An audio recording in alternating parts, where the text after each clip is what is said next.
بسم الله الرحمن الرحيم.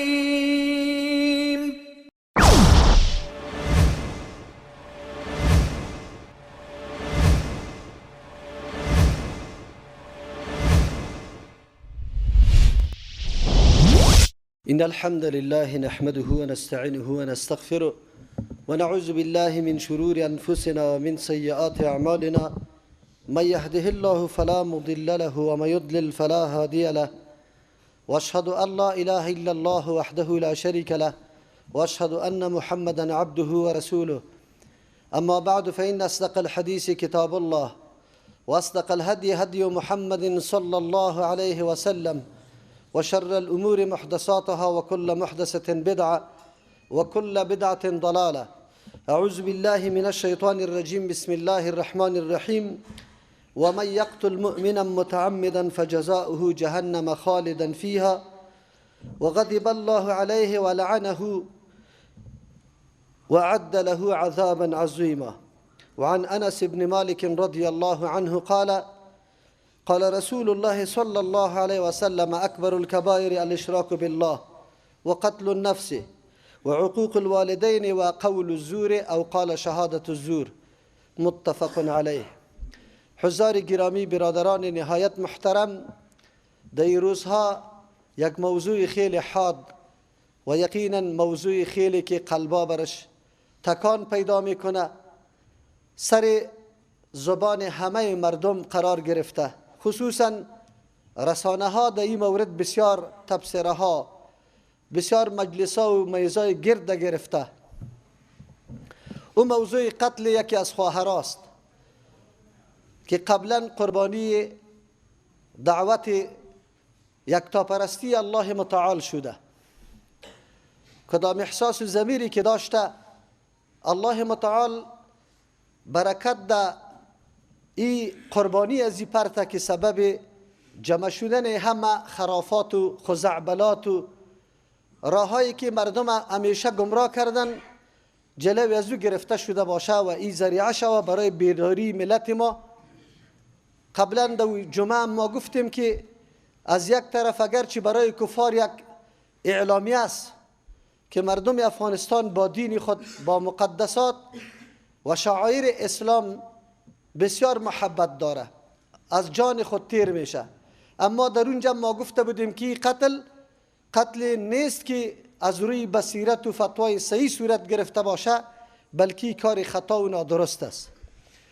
در اوایل سخنای غلط یا خطای دیگری نشر میشد، لیکن تحقیقات ثابت ساخت که اصل از قضیه از کجا شروع میشه و چرا سبب شد که به این حالت مبدل شود. بس اوقات الله متعال برای از اینکه اذهان مردم بیدار شود، موضوع از جهت دیگری زبانه میزنه، آشکارا میشه، مردم متوجه امو مسائل میشه.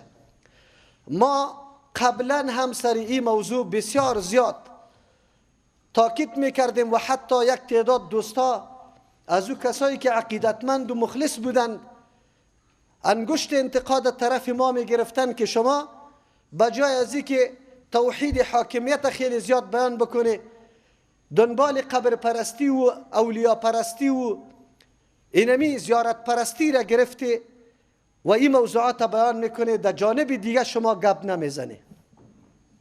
ولی ما دیده بودیم که خطرناکترین دسیسه برای جاهل ساختن مردم ما، برای تاریک ساختن فضای جامعه اسلامی، فجیعترین و بد چیزی که انسان خوب درک نمیکنه زودی کرده، امیر راهی است که دنیا استعمار و کفر همیشه از این روزنه ما را شکار کرده، ملت ما را در تنگنا و تاریکی قرار داده، گاهی نگذاشتن که یا نفس بکشن طرف کتاب الله متعال قدم وردارن، به کتاب الله بنشینن، به شنیدن حدیث پیغمبر صلی الله علیه و سلم یک کمی وقت خود برش قربانی کنه. این نمود دسیسه های سابقه است، امروز هم است، آینده هم جریان داره. همه این مسائل که جمع کنیم، تمام ناهنجاری ها را که ما قلمبند کنیم، بعد از او تحقیق و ریشه‌یابی کنیم، برای ما واضح میشه که اصل سرچشمه بیخبری و جهالت از دین است. اگر بیخبری و جهالت در دین نباشه، نه این مزخرفین و این کاهنا و ساحرا، خصوصا به نام محترم و معظم سید و سادات، این مردم ما را گمراه کرده میتونه، و نه اقدر مردم ده حد میرسه که نعوذ بالله مسلمان خو بگذار بره و زانو بزنه در پیش یک سک و هندو و بخت و طالع و سرنوشت و عاقبت و انجام عمر خدا نعوذ بالله به درمسال میره و نعوذ بالله گوه پرستش میکنه و نعوذ بالله و کسی که او غیر الله را معبود خود قرار داده سرنوشت طالع خود سر از او تعیین بکنه. شما ببینه به الله قسم آنقدر حماقت است، آنقدر علامه و نشانه بیعقلی و نعوذ بالله نادانی است که هیچ حد نداره. چطور شده میتونه امی تعویضگرا و کاهنا و ساحرا بود که مردکه خودش اقرار میکنه که مرا روان کرده در چشمی هندو که برو در درمسال و از درمسال اینطور کار بکو باز تو جور میشی. عجیب نیست یک کسی که خود او را باز کتاب در پیشش موجود باشه. اما کتاب کدام کتاب است؟ الحمدلله مردمان مجاهد، مردمانی که واقعا وقتی روشنی ایمان در قلبش داخل شوه و حاضر میشه برای قربانی، ولو که به خطر جانش تمام میشه، اعترافات میکنه، فضایح و قبایح امی حالات به مردم هویدا میسازه. یک برادر ما الله در عمرش برکت پرتا فیصل کسی بود که امی معاملات انجام میداد، ولی وقتی نوری توحید در قلبش تابید، عقیدهش مستحکم شد، آماده به این شد که من تمام این کارهای دروغ و نعوذ بالله کذب و افترای امی مردم را افشا میکنم و الحمدلله افشا شد. مکمل برنامه ها گرفته شده. یک برنامه را ما قطعش گرفته بودیم به خاطر نبودن وقت و همچنان نه مساعد شدن زمینه. داعی صاحب الله در عمرش برکت پرته او قطعش مکمل این بحثا را انجام داده. اما ملت باز دونه محالت است، یا به جز ازی که علمای حق بدگویی کنه، غیبتش بکنه، تبلیغات بکنه، یا به جای ازی که همیشه نعوذ بالله از قرآن خود دور کنه. قرآن نعوذ بالله کتاب فقط برای قبرها مقرر کنه، چیزی دیگری را یا ندارن و همیشه دنبال اموتور مردم رفتن. ما گله از امی خواهرها داریم، این خواهرایی که این جسد خواهر فرخنده را در شانه های خود بالا میکنه ولی داد از این میزنه، اما منافع شومی خوده، اهداف شومی خوده میخواه از قربانی یک خواهر موحد به دست بیاره یا پیکری از او را بالا میکنه. از پیشش سوال بکو که تو در قدم امی خواهر رفته یا نه؟ امروز تو حجاب داری یا نه؟ امروز تو به جای ازی که قبر را پرستش نمیکنی، به این خاطر نمیکنی که باطل است، به این خاطر میکنی که کل نظام اسلام برات باطل معلوم میشه و علیه اسلام تخت و تاز میکنی، انتقاد سری اسلام میکنی. از این تو برای خود بهره ورداری میکنی. از این ناحیه تو چه قسم از دین خبر داری؟ تو از این خبر داری که جنازه را کی میبره؟ از پیغمبر خود خبر داری؟ در حالی که گریان و سوران هم موجود باشه. رسول الله صلی الله علیه و سلم در اونجا آواز زنا ثبت شده، در فیسبوکات نشر شده. رسول الله میگه لیس منا من شق الجیوب و ضرب الخدود و دعا بدعوى الجاهلیه. از امت من نیست، از ما نیست او کسانی که گریبانا را پاره میکنه، میزنه روی ها را، در مصیبت و تکلیفی کارا را میکنه و آوازهای جاهلیت که اگر اینطور نمی بود اینطور نمی شد ایگه پاره میگه. به تقدیر الله عقیده نداره، به یکی مرگ و زندگی در اختیار الله متعال است. یک سکند و ثانیه نه پیش میشه و نه پشت سر میشه، به یک عقیده نداره. ام عطیه رضی الله عنها میفرما نهینا عن اتباع الجنائز ولم يعزم علينا. ما از پشت سر رفتن جنازه منع شدیم، اگرچه رسول الله تاکید محکم مثل دیگه چیزایی را که منع میکردی قدر تاکید نکرد، لیکن ما منع شدیم. جنازه را باید مردا ببره. تعجب است، یکی قربانی به خاطر دین میده، دیگه بدعت‌های جدید سر قبرش ایجاد میکنه. شاید بعد از چند روز شما ببینه ما گله ما شکایت ما از امی خواهر است. امی خواهر کاش که شما خواهر فرخنده واره دین بدانه بعد از او دست به مبارزه بزنه. شما دین نمیدانه. اولین کسانی که امی مزخرفین دکانش رونق داده شما زناستی. در خانه براتون مردتون میگه که این غلط است. با طفل این شویش آوردن، این بند بسته کردن، این تا زیارت رفتن، این تقریر بشنو. لیکن تو سیاست اصرار داری. بچه تا میگی که تو اولاد دوست نیستی. من خودم میرم، مدام حالت زن بودنم میرم، تا مزارم میرم، بند بری بچهت میارم که بچهت نمیمانه. همینطور نمیگم این زنو؟ کلی بدبختی ها، کلی خرافات از دست همی زنان نشأت میکنه. ولی من میگم که او خواهر تو قرآن بیاموز، دینت بیاموز، به مو مردت سعی نکو که فقط افتخار به این داره که زنم در خانه زندگی میکنه. فقط منع کردن از درس قرآن و حدیث به می تکره است. اما به لیسی مریم اجازه است. اما به رقص در توی اقاربش اجازه است. قولج گشتن اجازه است. قوال در خانهش رفتن اجازه است. فقط و فقط فراگیری دین، فراگیری عقیده این ممنوع است. ما همه این ناهنجاری ها را که داریم از همین ناحیه داریم. و کسانی که در قتل از او شریک شدن و زدن و کندن و کدام دین است و کدام نظام است؟ قرآن برای ما چی میگه؟ الله متعال میگه و من قتل مؤمنا متعمدا، کسی که یک شخص نفس مؤمنه به قصد قتل میکنه فجزاؤه جهنم، عوض و پاداش ازی جهنم است. مقتضی قتل ازی اینمی جزاها را تقاضا میکنه. این جدا موضوع است که لطف و کرم الله شامل حالت میشه، یا مانع پیدا میشه عقیده توحید، یا مانع پیدا میشه که جزای دنیوی میبینی، یا مانع پیدا میشه که یک عمل خیلی پسندیده را به نزد الله انجام میدی و مانع اینمی جزاها میشه. وگرنه اصل تقاضای امیطور قتلا اینمی جزاهاست. جزایش جهنم است، خالدن فیها، همیشه باید باشه. تقاضای این گناه امی است.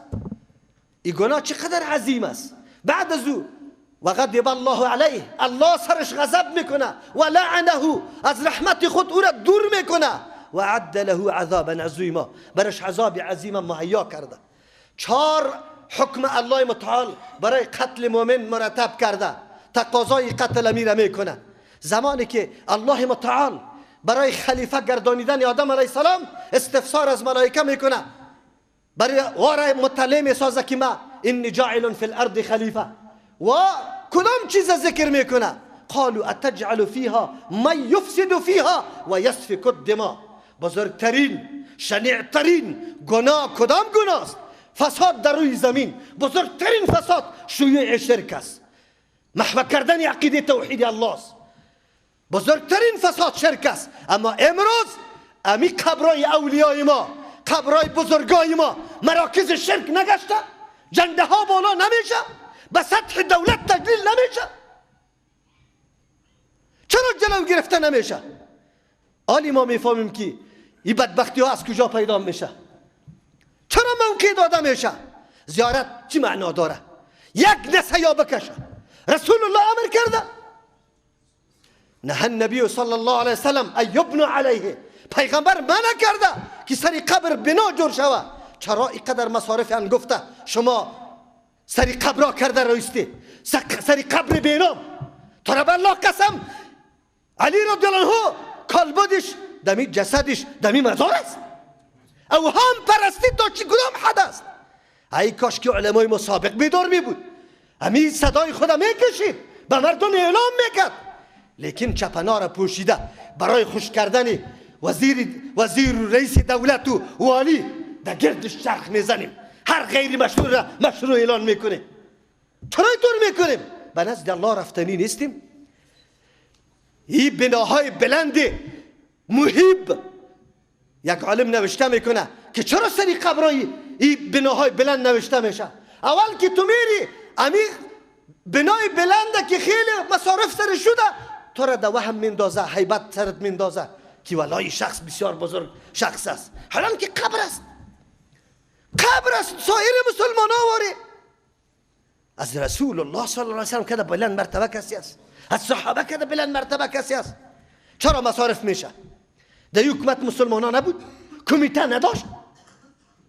سر محکمه نبود؟ حج اوقاف نیست؟ وزارت عدلیه نیست؟ یک فتوا طلب بکنه که کدام عالم است که فتوا بده که بله این مراکز باید همینطور آباد باشه. روزای چهارشنبه را چرا خواست کردی؟ به الله قسم آنقدر زنایی که در این مراکز انجام داده میشه در هیچ جای دیگه انجام داده نمیشه. در سایر ممالک در کل جهان این را ببینی مرکز فساد از همین زیارت ها شروع میشه، ولی در اونجا مجاور کیست؟ در اونجا پودریاست. ای کاش که شما کلیپای تلویزیونی پشتوی پشاوره میدیده که او در هر زیارت رفته با هر نفر مصاحبه میکنه. خب چی پیشه داری؟ پودر کشیدن. نامی نفر نیست که در اونجا در زیارت زندگی کنه و پودر نکشه. این در افغانستان است که زیر پلا را پودری ها گرفته، لیکن اونجا مرکزی پودری ها زیارت هاست. چرا است؟ زیارت ها چرا است؟ اینمی زنا سیل واری روان است، پولی از وارم یا تهیه میکنه، پولی پودری از وارم یا تهیه میکنه. اونجا رسول الله میگه لعن الله زوارات القبور، الله لعنت کرده که زیاد زیارت کننده قبراست، زنا را لعنت گفته، الله لعنت میکنه، از رحمت خود دور میکنه. چرا می زنا سیل ولی روان است؟ و زن تو امروز از قتل فرخنده برای منافع و اهداف شومی خود، برای بدنام ساختن اسلام صدای بلند میکنی، فریاد میکنی، چیغ میزنی. تو کدام حیثیت و غیرت ایمانی و افغانی تو نگاه کرده ای؟ تو کدام غیرت داری؟ ما را به جهان نمایش میدی؟ بله شکی در این نیست افغانستان مردمش کلش علمیت نداره. چرا؟ فتوایی کی بود؟ عالم فتوا نداده. در زیارت ها کسی که عالم است نمی باشه. تو خبر داری و یک طفلم خبر داره که در زیارت کدام مردم می باشه. حدیث است عبدالله ابن عمر ابن عاص رضی الله عنهما می فرماید پیغمبر علیه السلام شنیدم، سمعت رسول الله صلی الله علیه و سلم ان الله لا يقبض العلم انتزاعا ينتزعه. الله قبض نمیکنه، نمیگیره علم که بکشیدن من الناس از مردم، که علم از سینه مردم الله بیرون کنه، مردم بی علم باقی بمانه. ولکن یقبض العلم بقبض العلماء، الله قبض میکنه، میگیره علم به گرفتن علما. علما وفات میکنه، نمیمانه، در رانده میشه، مردم او را تحجیر میکنه، در گوشه میکنه، موقع تقریر تعلیم تربیه را برش نمیده. ما دمی طول زمستان راستی تانه بگو یک مسجد برای ترجمه پیدا کردیم، ترجمه قرآن کریم پیدا نتونستیم که ما درس قرآن دیش بکنیم. عالمی که درس قرآن بده او جای نداره. از او خاطر رسول الله صلی الله علیه و سلم میفرماید که علما قبض میشه، علما کم میشه، علما محدود میشه. بعد از او چی میشه؟ حتی اذا لم یبقی عالما، تا ای که وقتی عالم باقی نمانه الله متعال اتخذ الناس رؤوسا جهالا، سردارا و کلانای جاهل بی خبر بری خود امیر جور میکنه. چی میکنه؟ باز فافتو، فتواها میده، فسئلوا، سوال کرده میشه از او، فافتو بغیر علم، فتوا میده بدون علم، فضلوا و اضلوا، خودم گمراه کرده و مردم هم گمراه کرده. راستیتان بگوی امروز در سر جنازه ما کی تقریر میکنه؟ یک آیت قرآن کریم رو بگو ترجمه کو، یک حدیث پیغمبر علیه السلام تو برام بگو، همین مسئله قبر و جنازه را برام بگو. 4 دانه مسئله از اخبار رو از مجله گرفته و همیشه در زبانشان کی است؟ در زبانشان مردمی که دعوت به سوی حق میده، همین باطل پرستی و خرافات رد میکنه. علیه همی از جا تبلیغات نیست؟ ها؟ سالا این مردم تا که سری از یارا پیچک کنی لغت کنی دوستی داره، تا که سریش لغت کنی. مرده پدری دفتاده مردم جانب را میبره و تو طرف بازار دویده رایستی قطی کراکری گپ میزنی. دکانی خوراک فروشی را طلب داری که نان تهیه کنم. عقل الله از پیش مردم گرفته؟ همین مردم است. شکنجه کشه، مکلف کشه. اونجا یتیما در بیگاه نان پیدا نمیکنه، ملا صاحب برش میگه 40 روز نان مکلف در خانه ما میاری. برات میگه مرده در این تو روزا غریق است، به مثل غریق چی مان؟ در آب که غرق میشه که هر طرف دست میپرته، همونطور دست میپرته. همین در کجاست؟ همین از کجا میگی؟ و بدبخت مؤمن الله مطاع وسلم من اطاع عرافا، کسی که پیش او کسی میایه که او دعوا داره که من گمشدگی را میشناسم، آلات تو را میشناسم، چقدر زنده بختی است، روزگارت چه رقم میشه، ایگه پاره برات میگه چی جنجال در خانه داری، در پیشی تو آدم میاد فسأله، سوال کرد عن شیء در مورد یک چیزی، فقط سوال کرده، تصدیق و باور نکرده سری آدم. پیغمبر علیه الصلاة والسلام میگه لم یقبل صلاة 40 لیلتا، تا 40 روز نماز این شخص قبول نمیشه، تا 40 شب نمازی از این قبول نمیشه. به هزارها زن و مرد ما نیستن در پیش کاهنا امیالی زانو نزدن، ساحرات زانو نزدن. چرا مردم نمیشنه و همین حدیث ها را؟ در دادن قرآن کریم خیلی توهین است. یا در سر لوح قبر نوشته کرده که سگ سرش پیشاب میکنه، در دادن قرآن کریم خیلی توهین است. یا در بیرقی که آیت قرآن نوشته کرده شمال او را در زبالدانی انداخته، در چقوری انداخته، کدامش خیلی؟ در دادن قرآن کریم خیلی توهین است. یا در شاخ گوید آیت قرآن بسته کرده، همین ملا برات داده، همین جادوگر. تو چه قسم احترامی قرآن داری؟ قرآن وقتی کونه شوه دورا داره برای حفاظت ازی که خوانده نمیشه، به این خاطر که زیر پای نشوه، یا در داده شوه، یا در یک جایی که زیر پای ما نشوه دفن شوه.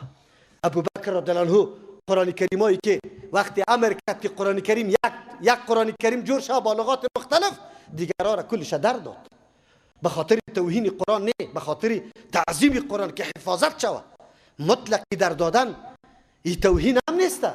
توهین وقتی میشه که تو از روی نعوذ بالله عقده مثل که بدبخت خبیث دیگه یک جوان قرآن ورق کرده رایسته و در آتش انداخته رایسته، به خاطر از اینکه من دفاع از خواهر فرخنده میکنم، لعنتی الله سری تو نمیشه. فرخنده قربانی امید دفاع قرآن شده، عقیده قرآن شده.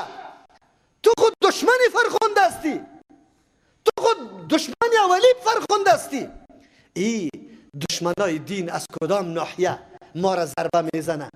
بله امی موقع شد به علما اجازه داده نمیشه به 4 دانه دخترایی که نه سینه‌اش پټ است نه گردنش پټ است، آوازش هم بلند است، شعارم میده. کدامش؟ کدام دین است؟ افسوس است. اگر پدر و مادری او شهید آگاهی میداشت میگفت دخترم قربانی شده به ما تعلق داره، جنازه از ماست، همه امور تصرفش در پیش ماست، ما کسی را موقع نمیدیم از این استفاده جویی بکنه. شما دیدی توهین علما، تحقیر علما، علیه علما چی نوشته میکنه؟ انتقاد سر علماست. شما علما این مسائل بیان نمیکنه.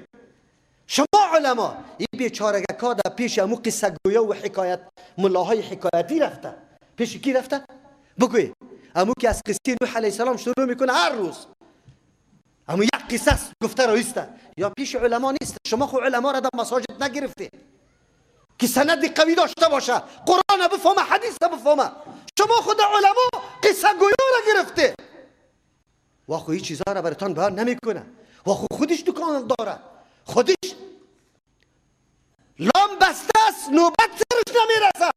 امو مولایی که در مسجدت است، ما ببینم امیالی غیرت که امی مسلمانا را که امو مولایی که در مسجدش تعویض میداد بیگاه برش بگوید که مولا صاحب آلی خو گپ خیلی واضح شده دیگه اینجا جای امامتت نیست، برو بخیر، تو یک روز تعویض دادی، تو یک روز اینطور کار کردی. هسته همین مردم کشیده مولا را؟ نکشیده، حمایتش میکنه، یقین به الله بکنه، حمایتش میکنه، خود میترسه. از امو خاطر پافشاری ما است عقیده توحید برابر شود. شما باور بر الله بکنی از امی ها میترسه، میگه یک ضرر برم میرسه، امیالی فعلا دگیر نمیده، میگه ضرر برم میرسه.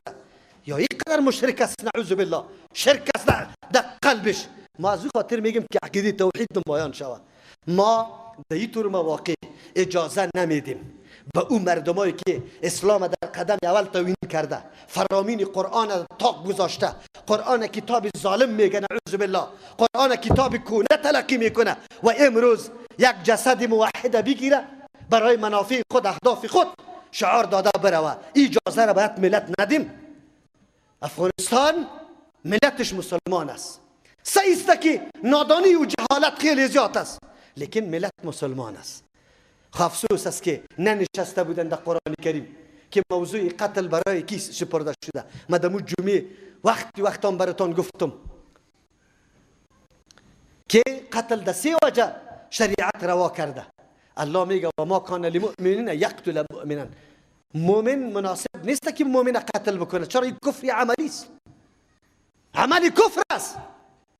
پیغمبر صلی الله علیه و سلم در دیگه حدیث امی عبدالله ابن عمر رضی الله عنه میفرما در یک حدیث لزوال الدنیا اهون علی الله، از بین رفتن دنیا، خراب شدن دنیا خیلی آسان است بالای الله متعال.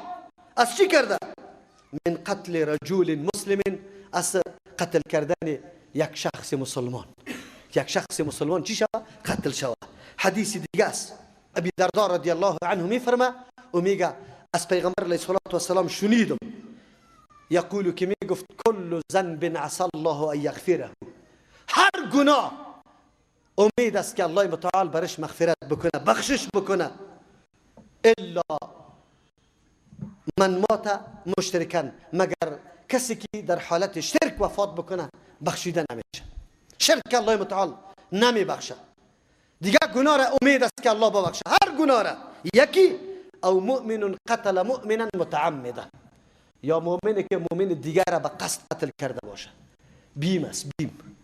ببینی هر قسم گناه را الله معاف میکنه. چرا امی قدر وعید شدید آمده؟ این سبب ناامنی جامعه میشه. هر گناهی که خلل در امن مردم میاره، مردم سراسیمه میشه، این گناه به نزد الله عظیم ترین گناه است. مؤمن زندگیش، نشست و برخاستش ایمان است. از همون خاطر ما هر کدام ما که یکی با دیگر روبرو میشیم کدام کلمه را میگیم؟ السلام علیکم. معنی عزیز از طرف ما تو بالکل سالم هستی، یک معنای شمیسته. قطعا از من انشاءالله تو ضرر برات نمیرسه، تو بالکل به امن باش. اما امروز کجاست؟ بازم بیدار شویم، بازم مراکز درس قرآن اضافه بسازیم، تقویت ببخشیم. بازم علمایی که واقعا قرآن به مردم تعلیم میکنه او مردم رشد بدیم، او مردم حمایت کنیم، از او مردم دفاع کنیم.